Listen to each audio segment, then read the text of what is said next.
Las Vegas, la ville emblématique du Nevada dans l'ouest des États-Unis. Un temple du jeu dont les néons lumineux sont visibles de l'espace.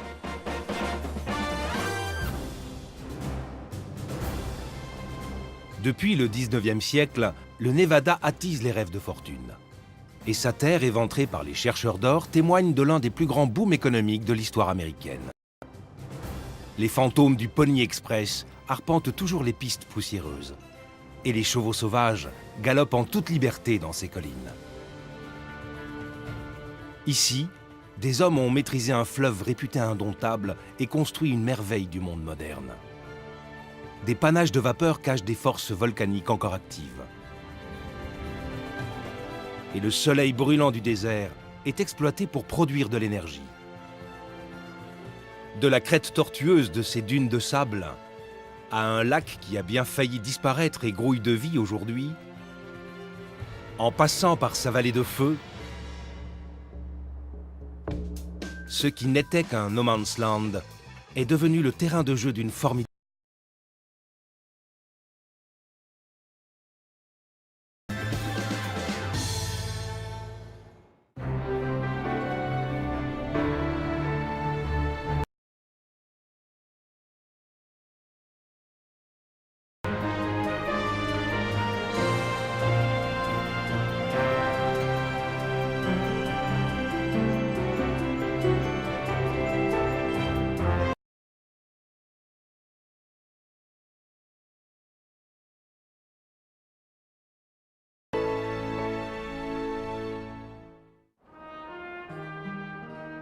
Au milieu du 19e siècle, deux frères, Eaton et Hosea Grosh, arrivent dans ces collines désolées de l'ouest du Nevada, au milieu de nulle part.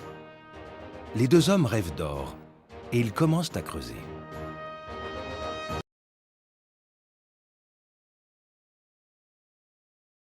En 1857, après des années d'efforts, ils découvrent un minerai d'un bleu particulier. Ils ignorent encore qu'ils se trouvent devant un gisement d'argent métal.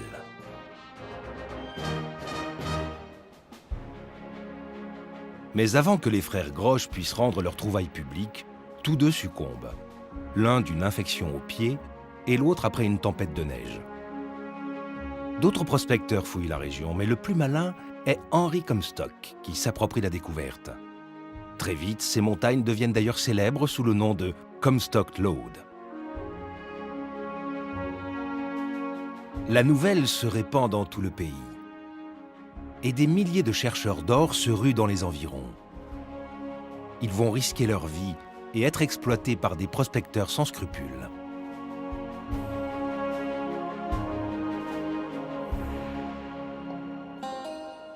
Contrairement à l'or de Californie qui se trouve dans les rivières, celui du Nevada est enfoui en profondeur. Il faut prendre d'énormes risques pour creuser des mines comme celle-ci, qui s'enfoncent jusqu'à 1000 mètres.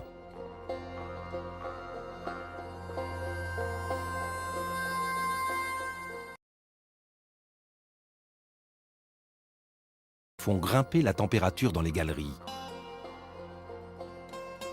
Les outils métalliques sont brûlants. Des nuages de vapeur remplissent les tunnels.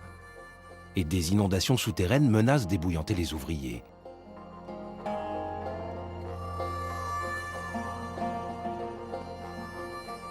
Ces hommes qui sont venus dans le Nevada pour gagner de l'argent facile suent sang et eau dans les mines des autres. Et le salaire élevé ne compense pas les conditions de travail pénibles. Pendant leurs heures de repos, les occasions ne manquent pas de dépenser l'argent durement gagné. Très vite, des commerçants et des entrepreneurs arrivent, prêts à saisir toutes les opportunités. Et au début des années 1860, le campement est devenu une ville, Virginia City.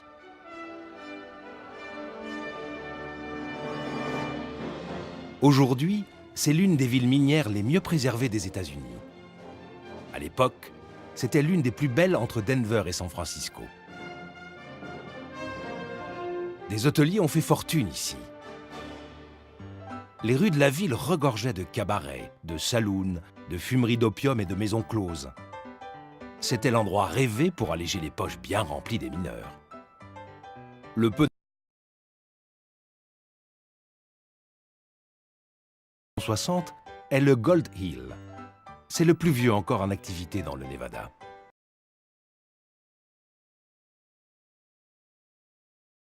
Souvent sans dessous, brisé par le temps passé dans les mines de Comstock Lode.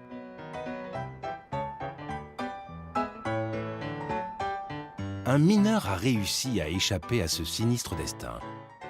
Il a aussi connu la gloire à Virginia City, mais d'une autre manière.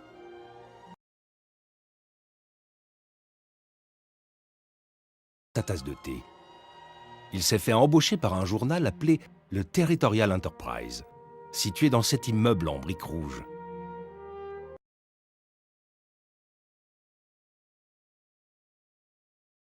Pseudonyme Mark Twain. Depuis, l'immeuble a été transformé en un musée consacré à la vie de ce grand écrivain américain, auteur des Twain. Un autre habitant de Virginia City est devenu immensément riche, George Hearst. Cet homme d'affaires a gagné une fortune colossale en investissant sur les plus grands gisements miniers du pays. Il a fait construire cette maison avec les premiers millions engrangés. L'industriel John Mackay a également occupé cette demeure. C'est lui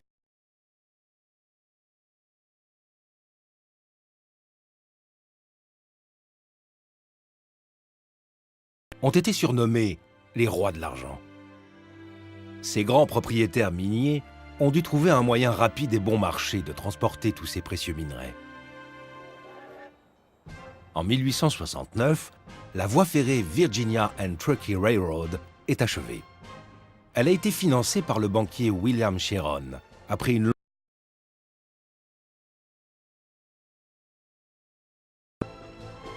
Pendant la ruée vers l'or, ces trains acheminaient les minerais bruts jusqu'aux hauts fourneaux. Puis ils repartaient vers Virginia City, chargés de bois et de marchandises. Pour les passagers, ils assuraient également la correspondance des lignes transcontinentales à Reno.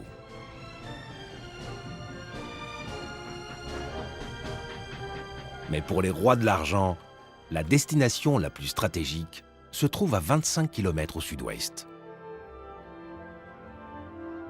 En 1863, le Congrès américain choisit la petite ville de Carson City, tout juste fondée, pour accueillir le nouvel hôtel de la monnaie. C'est ici que l'or et l'argent de Comstock Lode échangés en pièces sonnantes et trébuchantes. En 1866, ce bâtiment élégant s'est élevé au cœur du désert.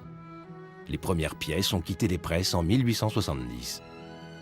Cette région au passé chaotique commençait à se civiliser.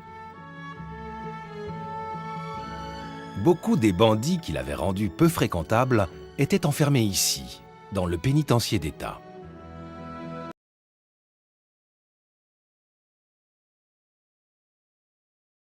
Aujourd'hui les couloirs de la mort du Nevada. Elle est située près d'une carrière. Les premiers détenus taillaient la pierre pour construire leurs propres cellules. Ils ont aussi bâti l'hôtel de la monnaie et de nombreux bâtiments de Carson City, la capitale du Nevada. Le plus bel exemple de cette pierre est le Capitole, surplombé d'un dôme argenté. Sa construction commence en 1870. L'année suivante, les autorités de ce nouvel État prospère se réunissent pour la première fois.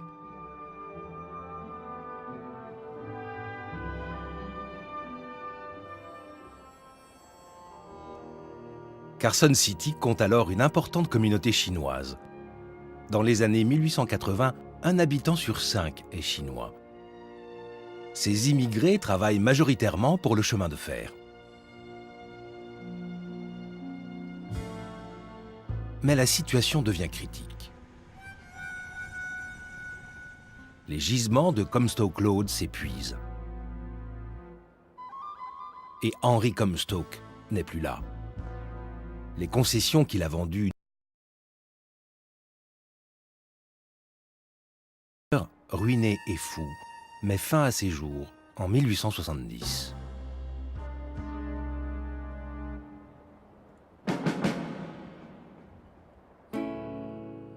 Pendant l'âge d'or de Comstock Lode, un ouvrier mourait chaque semaine dans les mines. Et maintenant que les ressources s'amenuisent, les survivants préfèrent partir.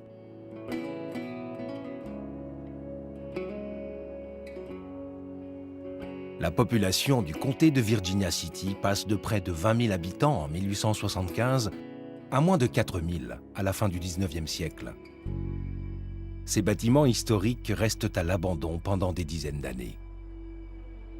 Jusqu'à leur rénovation, dans les années 1950, dans un but différent, mais également lucratif, le tourisme.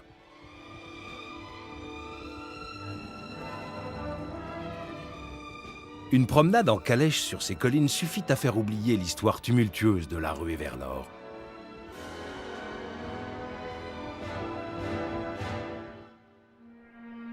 Voici les dunes de la Nevada Sand Mountain. Elles évoquent un monstre marin échoué sur une plage déserte. Vu du ciel, on dirait des vagues sur l'océan. Pourtant, il n'y a pas une goutte d'eau à des kilomètres à la ronde.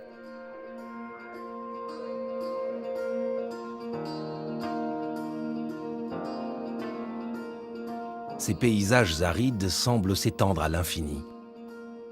Le Nevada est le plus sec des États américains, avec un taux moyen de précipitation annuelle de moins de 200 mm. Mais la région n'a pas toujours ressemblé à un désert.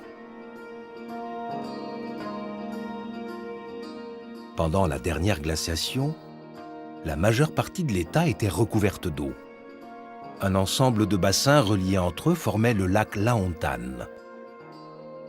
À la fin de l'ère glaciaire, quand les températures ont commencé à grimper, l'eau du lac s'est évaporée. Aujourd'hui, il a presque entièrement disparu. Presque. Car il reste une extraordinaire oasis au milieu du désert.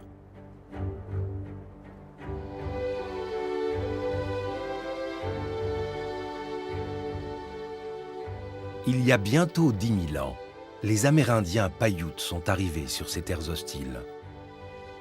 Pendant de longues années, ils ont bu l'eau du lac, mangé ses poissons et partagé ses trésors.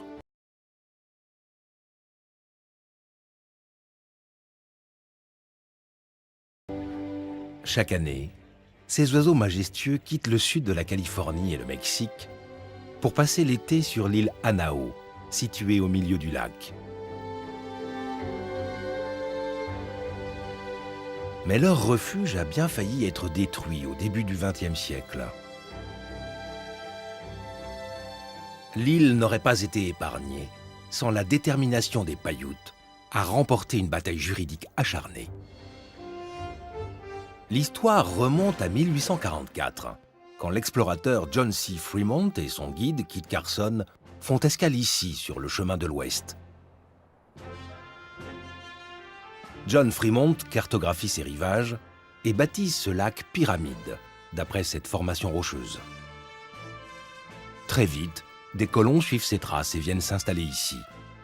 La vie sur les rives du lac commence à changer. En 1905, le cours de la rivière Truckee, seule source d'alimentation du lac, ralentit mystérieusement. Le lac Pyramide semble condamné à s'assécher, comme les autres lacs du Nevada. Les Amérindiens Paiutes mènent l'enquête et découvrent l'origine de ce changement dramatique, le projet de barrage de dérivation d'Herbie mené par le gouvernement américain. Une fois achevé, ce barrage bloque la rivière et la détourne vers un canal fraîchement creusé. Ce canal alimente des fermes et des ranchs. C'est une bonne chose pour les cultures et le bétail, mais une catastrophe pour les Paiutes et les pélicans dont la survie dépend de ce lac. Dès les années 1960, les Paiutes organisent la riposte et exigent la destruction du barrage. Le combat va durer 20 ans. Les Amérindiens finissent par gagner la bataille et les agriculteurs de la région doivent désormais partager l'eau de la rivière.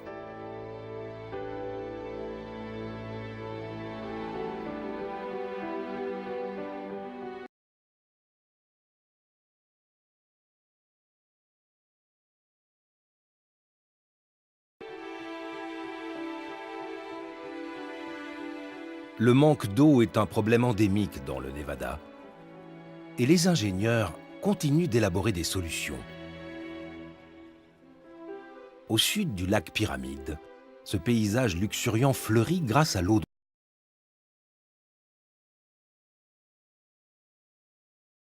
puis redistribuée vers les fermes et les habitations grâce à un système d'irrigation sophistiqué.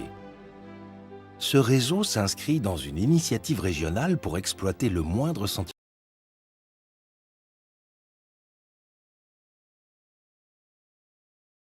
veille d'ingénierie à l'américaine. Le barrage Hoover.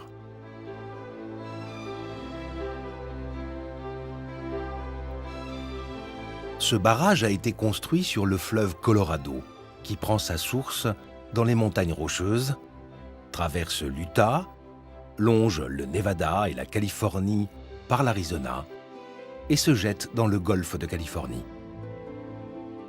Ce fleuve puissant était souvent en crue. Il inondait les champs et détruisait les cultures, quand d'autres régions agricoles manquaient cruellement d'eau.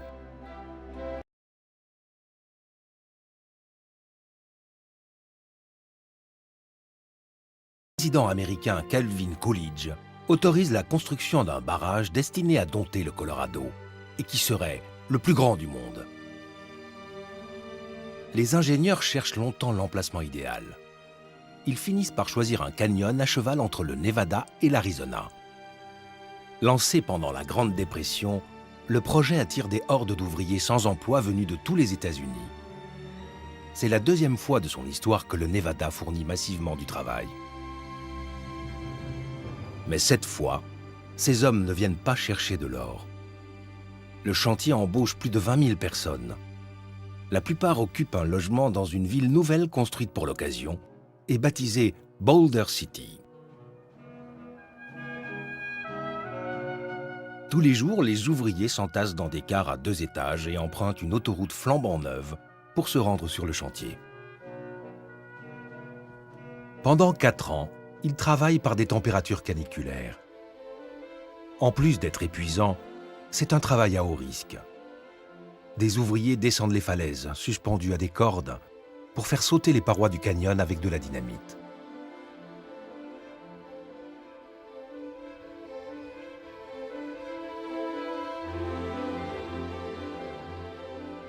Les moins bien payés sont chargés de déblayer les décombres à la pelle. D'autres travaillent sous terre. Ils forent 4 tunnels de plus d'1 kilomètre chacun pour détourner le cours du fleuve le temps des travaux.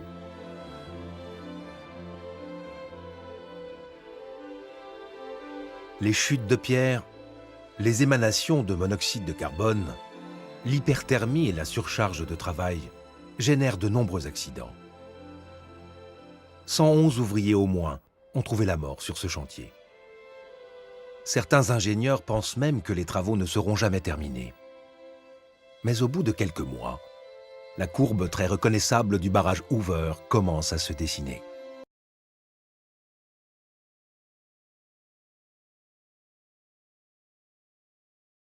C'est phénoménal. Pour qu'il se solidifie plus vite, les ouvriers doivent construire le mur de 220 mètres de haut par coulées individuelles d'1,50 mètre à la fois.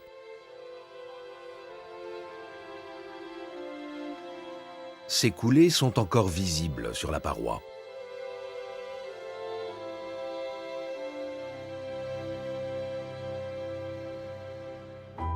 Quand le barrage est inauguré en 1935, l'exploit est applaudi dans le monde entier. Car en plus d'être une formidable avancée technologique, la construction est esthétiquement bien proportionnée et futuriste.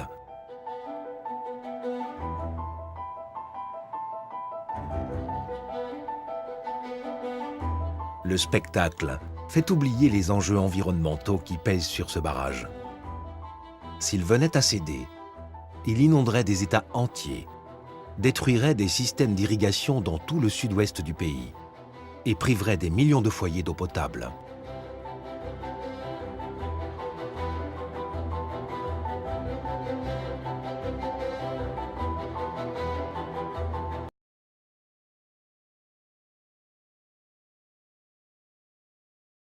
L'attentat du 11 septembre les autorités fédérales décident d'interdire aux poids lourds cette autoroute qui franchit le barrage.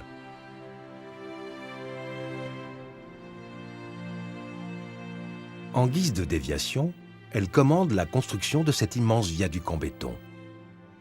Le pont Mike O'Callaghan Pat Tillman, qui porte les noms d'un politicien et d'un héros de guerre, enjambe le fleuve Colorado à 270 mètres d'altitude. Il a fallu presque 10 ans pour le construire.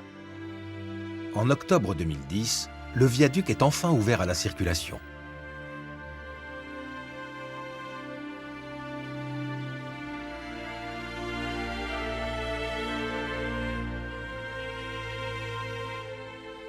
Le barrage Hoover devrait être là pour de longues années encore. Mais le lac artificiel qu'il a créé et les villages qui l'alimentent ont un avenir beaucoup plus incertain. Le lac Mead arrose des vallées situées jusqu'à 180 km du barrage. Il atteint 13 km de large par endroits. C'est une source d'eau inespérée en plein cœur du désert. Des millions de personnes viennent s'y détendre et s'adonner aux sports nautiques chaque année.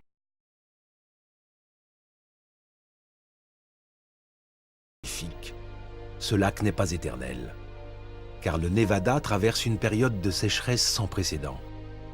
La trace laissée par l'eau sur les parois rocheuses montre à quel point le niveau du lac a baissé. Plus le niveau du lac descend, et plus il dévoile de nouvelles formations rocheuses et de nouveaux îlots.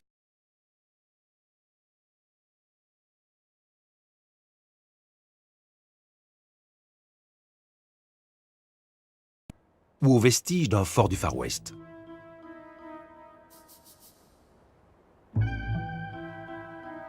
Ce sont en réalité les fondations d'une ancienne ville appelée Saint-Thomas.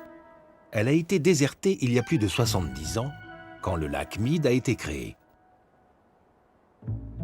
Le dernier habitant de la ville aurait quitté sa maison à bord d'une barque, juste avant qu'elle ne disparaisse sous les eaux.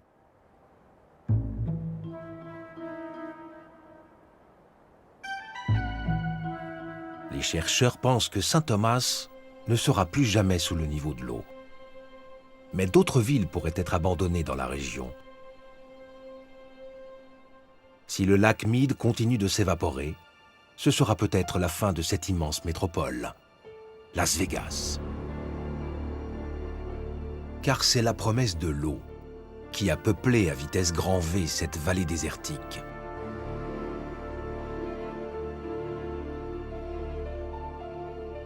Des canaux traversent la ville et donnent aux habitants l'illusion de ne pas vivre en plein milieu du désert.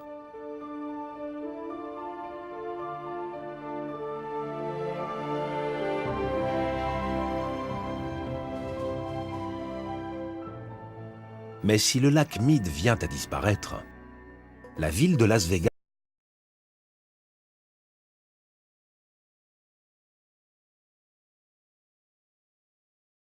que la consommation d'eau ne soit considérablement restreinte. Dans une ville où les installations aquatiques sont des attractions touristiques à part entière, appliquer des restrictions est un dilemme cornélien. La municipalité doit faire preuve d'ingéniosité. Elle offre une prime aux propriétaires qui remplacent leur pelouse par du gravier, demande aux clubs de golf de réduire leur surface de terrain et recycle la moindre goutte d'eau usée.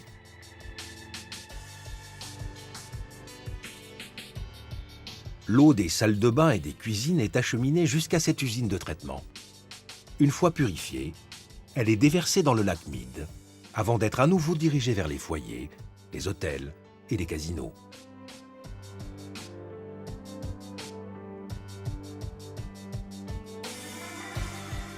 Entre 2001 et 2008, la consommation d'eau a ainsi baissé de 20% malgré 500 000 nouveaux arrivants. Pour l'instant, l'opération est un succès. Le désert avance, mais Las Vegas résiste.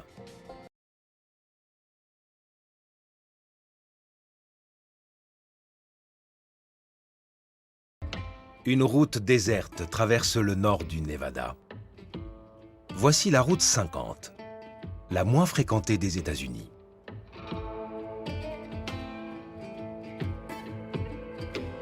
Elle traverse tout le pays, de West Sacramento en Californie à Ocean City, dans le Maryland. Ceux qui s'aventurent sur cette route doivent emporter une réserve suffisante de vivres et de carburant. Au XIXe siècle, ce n'était pas en voiture, mais à cheval.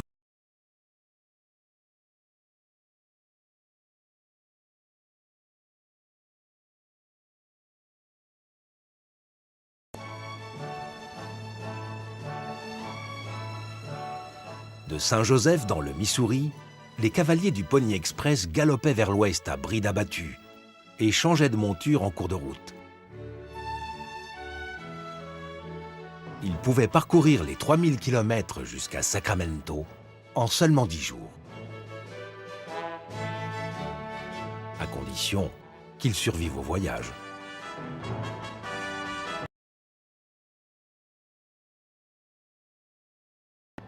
Les seuls vestiges de ce service de courrier hors du commun sont les relais qui étaient espacés sur la route, comme celui de Sand Springs.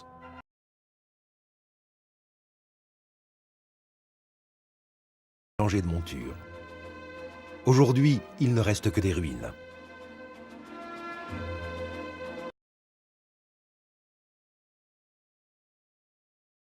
L'arrivée du télégraphe en 1861 l'a mis hors service en seulement quelques mois.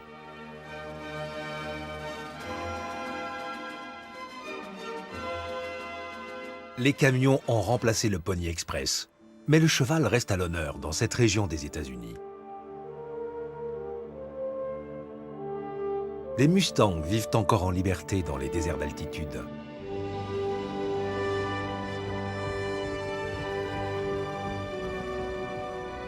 Ces chevaux sauvages symbolisent les grands espaces et la conquête de l'Ouest américain. Pourtant, ils ne sont pas originaires de ces collines. Ce sont les conquistadors espagnols qui ont fait venir leurs ancêtres d'Europe, où ils étaient domestiqués. Ces animaux prolifèrent dans le Nevada. Ils n'ont pas de prédateurs naturels et un troupeau peut doubler en 4 ans. Les Mustangs sont même en surpopulation dans cette région.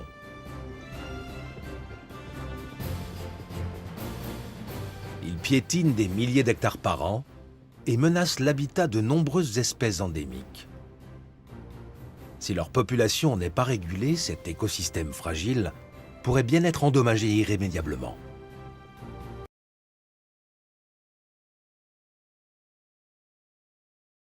Mais aux États-Unis, on ne touche pas aux chevaux sauvages. Cette espèce importée est devenue un symbole de l'Ouest américain.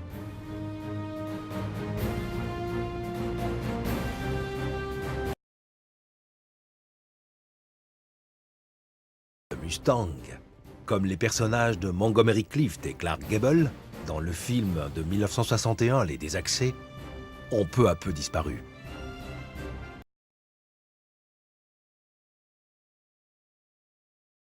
Et limiter les dégâts faits à l'environnement.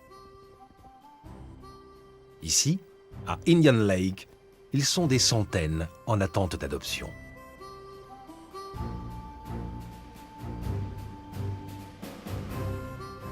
Les militants pour les droits des animaux jugent cruel de les maintenir en captivité, mais s'opposent à toute vente susceptible de les conduire à l'abattoir. Les chevaux sont donc en enclos pour un temps indéterminé et dans des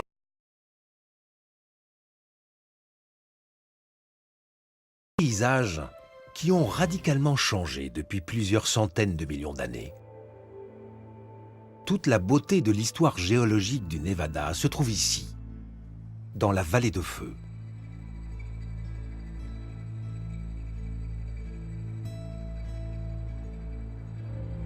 Des dunes mouvantes datant de l'ère des dinosaures sont restées prisonnières du temps. Elles ont créé des formations de grès rouge qui dominent le désert. La vallée tient son nom de la lumière orangée qui l'enveloppe au lever du jour. Avec son atmosphère étrange, elle a attiré de nombreux producteurs hollywoodiens en quête d'un autre monde. Les films Total Recall, Star Trek Génération ou encore Transformers ont été tournés ici.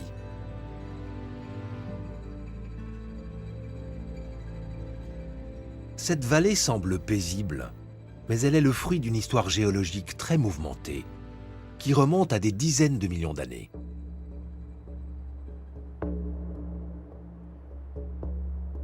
Sous le sol du désert se cache un foyer volcanique.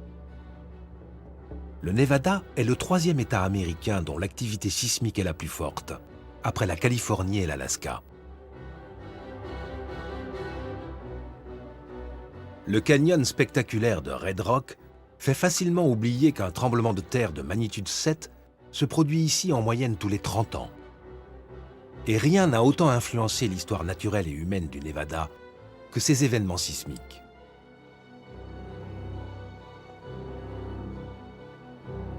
Ces forces qui grondent sous terre sont de temps en temps visibles en surface.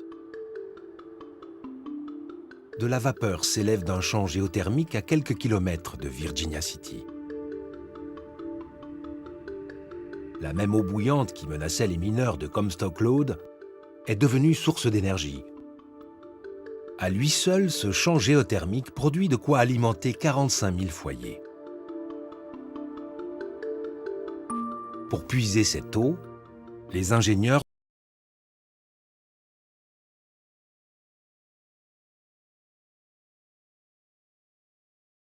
La géothermie est en train de transformer le paysage énergétique des États-Unis. Mais pour transformer les forêts luxuriantes et les lacs du Nevada en un désert aride, il a fallu des forces encore plus puissantes. Tout s'est passé ici, dans la Sierra Nevada, une chaîne de montagnes à cheval entre le nord-ouest de l'État et la Californie. Au Crétacé, l'océan Pacifique recouvrait encore cette région lorsqu'une plaque océanique a plongé sous la plaque nord-américaine. Cette zone de subduction a formé la Sierra Nevada. Le mont Rose est un ancien volcan. Les pics comme celui-ci sont assez hauts pour faire barrage à l'air humide du Pacifique venu de Californie. Pendant les millions d'années qui ont suivi la formation de la Sierra, le Nevada s'est retrouvé privé d'eau. Les lacs se sont évaporés et les forêts se sont éteintes. Ces mêmes forces géologiques qui ont asséché la région lui ont aussi donné l'un de ses plus précieux joyaux.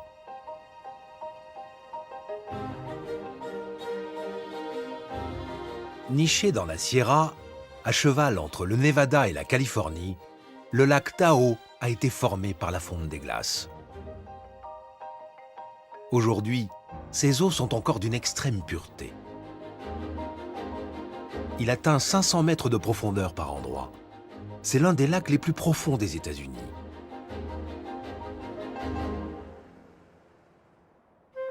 Cave Rock se dresse sur les rives du lac Tahoe.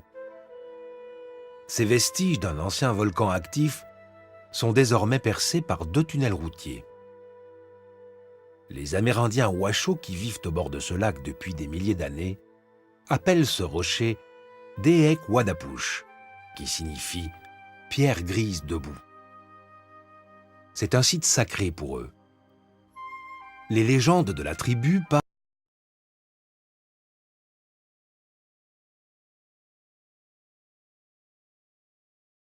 de laisser ces esprits en paix. Les Washoe ont toujours gardé une distance respectable avec Cave Rock.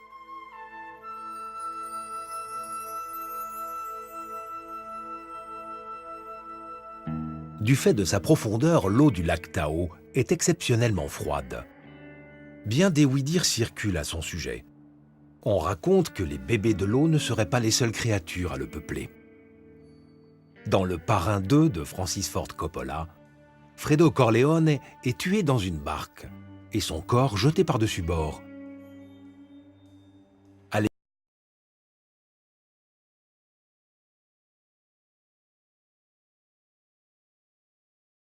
Tous victimes de la mafia américaine.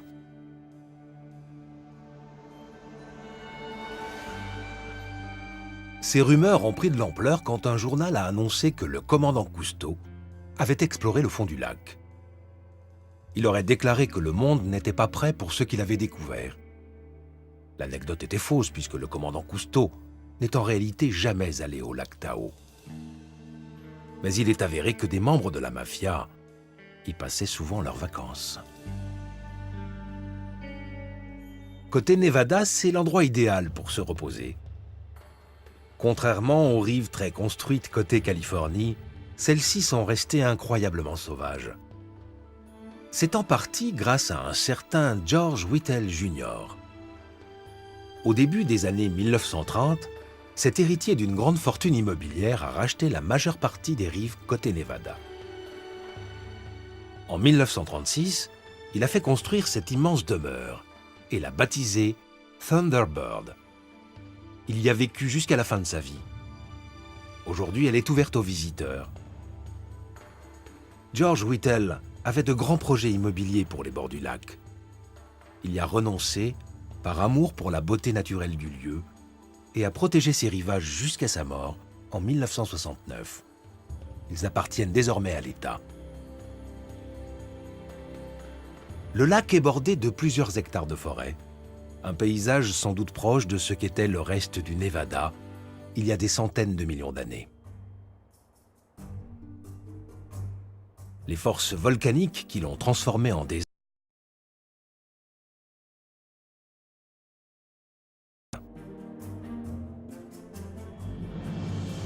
ils sont encore largement exploités aujourd'hui.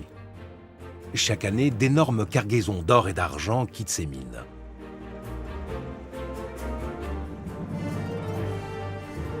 C'est l'une des périodes de l'exploitation aurifère les plus importantes aux États-Unis. Davantage d'or a été extrait ici depuis 1998 que pendant la ruée vers l'or en Californie et à Comstock Lode. De puissantes sociétés minières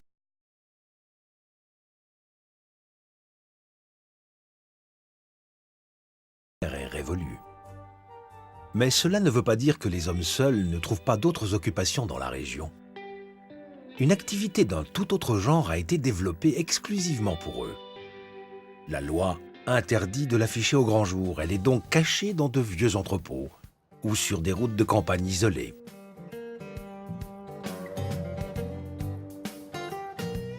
Il s'agit des maisons closes.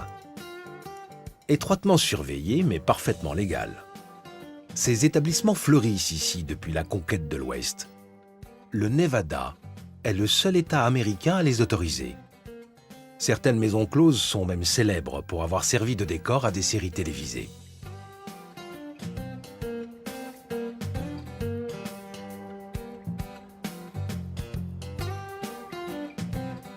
Plus de 200 prostituées y travaillent, en toute légalité, et déclarent leurs revenus comme n'importe quel contribuable. Malgré des campagnes incessantes pour les interdire, les maisons closes du Nevada tiennent bon.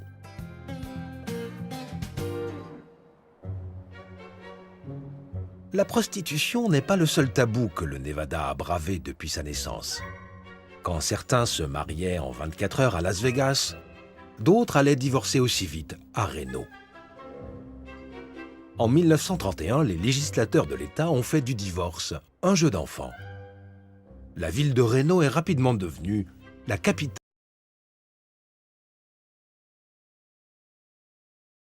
qui est construite pour accueillir les futurs divorcés qui venaient par quarts entiers. L'un des premiers, et le plus luxueux à l'époque, était l'hôtel El Cortés. C'était aussi la construction la plus haute de la ville en 1931. Les femmes payaient cher pour se prélasser dans sa splendeur art déco, pendant les 6 semaines nécessaires à l'obtention du divorce.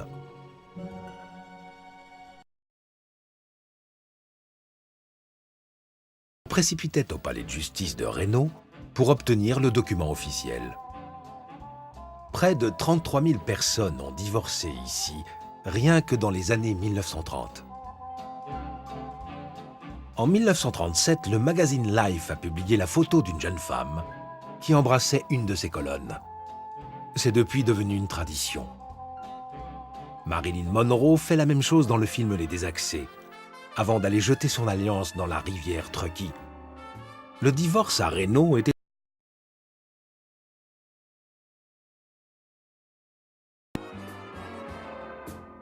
Dans les années 1960, cette grande époque a pris fin. Peu à peu, les lois se sont assouplies partout ailleurs aux États-Unis.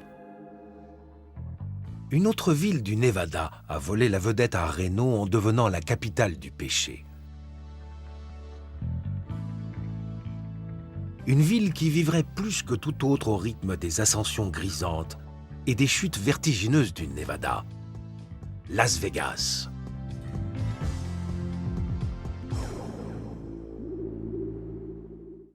En 1946, un mafieux notoire surnommé Bugsy Siegel arrive à Las Vegas.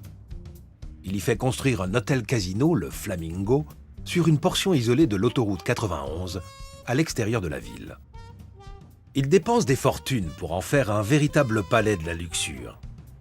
Mais avant même de tirer profit de son investissement, Bugsy Siegel est assassiné. Ses associés l'auraient tué parce qu'ils tentaient de détourner leurs bénéfices. L'affaire du Flamingo a attiré l'attention d'investisseurs peu honnêtes, alléchés par l'appât du gain. Très vite, les hôtels et les casinos se sont mis à pousser au milieu du désert. Et l'autoroute 91 est devenue le Strip de Las Vegas.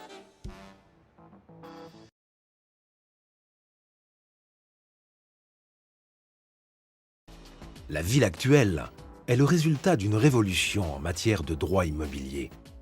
Dans les années 1960, l'État du Nevada a autorisé les entreprises privées à acheter les casinos de la ville. En 1967, Kirk Kerkorian a injecté l'équivalent de 100 millions d'euros dans la ville de Las Vegas. Il a racheté l'hôtel Casino MGM Grand, qu'il a reconstruit par la suite. À mesure que les entreprises cotées en bourse investissaient en masse, la mafia quittait la ville. En 1989, Steve Wynn a fait construire le Mirage, qui était alors le casino le plus cher du monde. Son spectacle pyrotechnique rend hommage aux folles nuits de Las Vegas. Dans les années 1990, les visiteurs affluaient et l'argent coulait à flot. Rien ne semblait pouvoir surpasser le Mirage de Steve Wynn. Jusqu'à ce qu'il le surpasse lui-même en 1998, avec un nouvel hôtel de luxe et un spectacle aquatique cette fois. Le Bellagio était alors de loin le plus opulent, le plus cher et le plus démesuré du Strip. Mais d'autres constructions sont vite venues le concurrencer. C'est le cas du Luxor, achevé en 1993, dont la pyramide en verre est reconnaissable de très loin. La plus brillante de Las Vegas. C'est actuellement la plus brillante. Un autre symbole de la ville voit le jour. L'hôtel Casino Stratosphere. Culminant à 350 mètres, c'est la tour d'observation la plus haute du pays.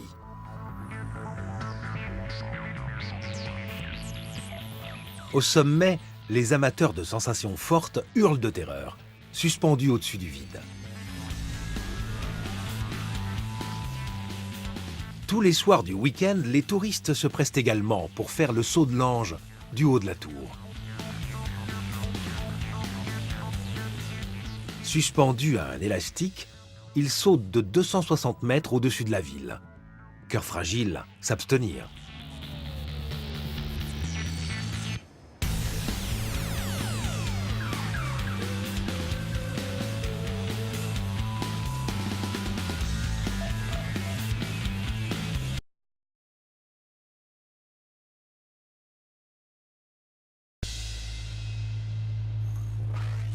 Ces attractions vertigineuses sont à l'image du Nevada, dont l'économie ne cesse de grimper. Ça se fait parfaitement illusion de nuit. Mais de jour, le Strip n'a plus du tout la même allure.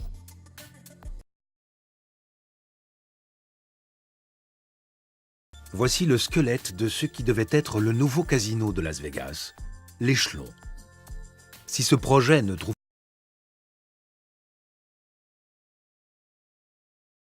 Qui possèdent également l'hôtel Fontainebleau. Mais ce chantier semble presque modeste comparé à cette ville dans la ville. Ces tours en verre sont censées abriter.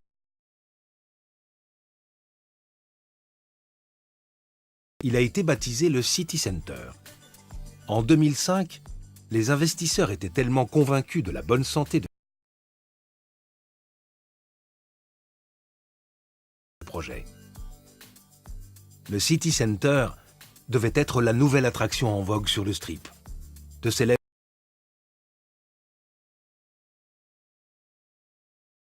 tours résidentielles inclinées.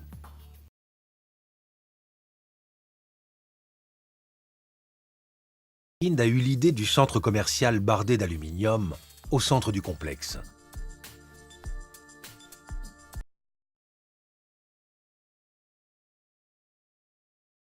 De plein fouet, et les financiers ont été entraînés dans sa chute. Derrière cette façade scintillante,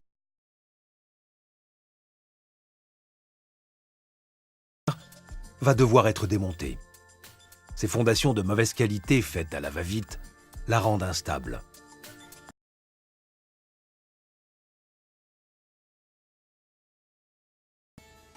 Il y a quelques années encore, cette vallée désertique se peuplait à la vitesse de l'éclair. Mais en 2010, une maison sur 9 était menacée de saisie.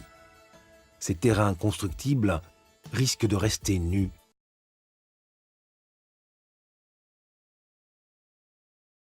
Les aventures de Las Vegas et de ses casinos sont devenues des attractions à part entière. Ces enseignes publicitaires sont autant de voyages dans le temps, à une époque où tout semblait possible. Aujourd'hui, elles sont conservées et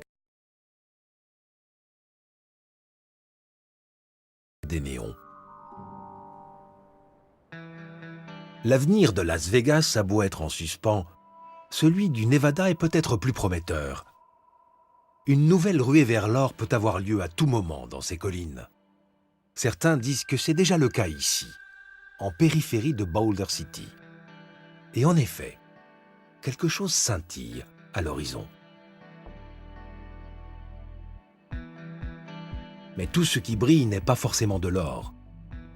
C'est une centrale photovoltaïque. Elle semble construite au milieu de nulle part, mais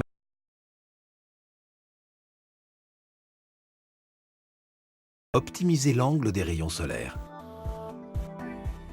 À côté de ces installations de pointe, une autre centrale encore plus futuriste teste de nouveaux moyens d'exploiter l'énergie solaire. Voici Nevada Solar One. Une centrale classique capterait les rayons solaires à l'aide de panneaux et les transformerait directement en électricité. Mais ces 182 000 miroirs concentrent la chaleur du soleil. Cette chaleur